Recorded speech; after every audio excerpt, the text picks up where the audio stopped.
যে করে পাপ হ্যাঁ 18 পুত্রের বাপ, যে করে পুণ্য হ্যাঁ শূন্য। আকাম করে বেডায় আর জীবন দেয় বেডার বউ।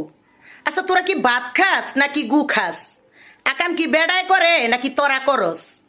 আকাম যদি বেডায় করে বেডায় জীবন দিব, তোরা দেশকে তবে জীবনে কি চক্কর বক্কর খায়? হ্যাঁ, এখনো সময় আছে, ভালো হয়ে যা, মন মানসিকতা ঠিক কর।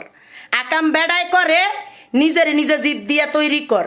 বেড়ার গেড়িটা দোয়ারিয়া মন চাইলে ইচ্ছা মতো ছেঁচা মার, তাও তোরা মরিস না। যে করে পাপ হ্যাঁ 18 পুত্রের বাপ, যে করে পুণ্য হ্যাঁ শূন্য। আকাম করে বেডায় আর জীবন দেয় বেডার বউ। আচ্ছা তোরা কি ভাত খাস নাকি গু খাস? আকাম কি বেড়ায় করে নাকি তোরা করস? আকাম যদি বেড়ায় করে বেড়ায় জীবন দিব, তোরা দেশকে তবে জীবনে কি চক্কর বক্কর খায়? হ্যাঁ, এখনো সময় আছে, ভালো হয়ে যা, মন মানসিকতা ঠিক কর। আকাম বেড়ায় করে নিজের নিজে জিদ দিয়া তৈরি কর। বেড়ার গেড়িটা দোয়ারিয়া মন চাইলে ইচ্ছা মতো ছেঁচা মার, তাও তোরা মরিস না।